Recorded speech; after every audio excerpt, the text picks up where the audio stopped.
আসন্ন ত্রয়োদশ জাতীয় সংসদ নির্বাচনে বিএনপির প্রার্থী হিসেবে নির্বাচনে অংশ নিতে যাচ্ছেন গণ অধিকার পরিষদের কেন্দ্রীয় সাধারণ সম্পাদক রাশেদ খান। ঝিনাইদহ ৪ সংসদীয় আসন থেকে তিনি বিএনপির প্রতীকে প্রতিদ্বন্দ্বিতা করবেন বলে বিষয়টি নিশ্চিত করেছেন তিনি নিজেই। মঙ্গলবার রাত 2:16 মুঠোফোনে এক প্রতিবেদককে রাশেদ খান জানান, ওই দিন রাতে গুলশানে বিএনপির কার্যালয়ে অনুষ্ঠিত এক বৈঠকে তার প্রার্থিতা নিয়ে চূড়ান্ত আলোচনা করা হয়। বৈঠকে বিএনপির স্থায়ী কমিটির সদস্য সালাউদ্দিন আহমেদ, খুলনা বিভাগীয় ভারপ্রাপ্ত সাংগঠনিক সম্পাদক অনিন্দ ইসলাম অমিত এবং ঝিনাইদহ জেলার বিএনপির সভাপতি এম মজিদ উপস্থিত ছিলেন।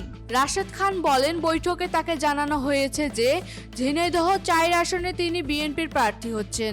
এ বিষয়ে শীঘ্রই দলীয়ভাবে আনুষ্ঠানিক ঘোষণা আসবে বলেও তিনি উল্লেখ করেন। তিনি আরও জানান, বিএনপির ভারপ্রাপ্ত চেয়ারম্যান তারেক রহমান নির্বাচনের আগে ঝিনাইদহ ৪ নির্বাচনী এলাকায় একটি জনসভা করবেন। এই শর্তে তিনি উক্ত আসনে বিএনপির প্রার্থী হতে সম্মতি দিয়েছেন। বিএনপির প্রার্থী হলে তিনি গণ অধিকার পরিষদে থাকবেন কিনা এমন প্রশ্নের জবাবে রাশেদ খান বলেন, তিনি আগের মতোই গণ অধিকার পরিষদের সঙ্গে যুক্ত থাকবেন এবং দায়িত্ব পালন অব্যাহত রাখবেন। এদিকে এই খবর প্রকাশ্যে আসার পর ঝিনাইদহ ৪ আসনে বিএনপির তৃণমূল নেতাকর্মীদের মধ্যে ক্ষোভের সৃষ্টি হয়েছে। তারা এই আসনে বিএনপির নিজস্ব প্রার্থী মনোনয়নের দাবি জানিয়েছেন। উল্লেখ্য, ঝিনাইদহ জেলার ৪টি সংসদীয় আসনের মধ্যে এখন পর্যন্ত একটিতে বিএনপির প্রার্থীর নাম ঘোষণা করা হয়েছে। বাকি ৩টি আসনে এখনো দলীয়ভাবে কোনো প্রার্থী ঘোষণা করা হয়নি। Desk report, Teesta TV.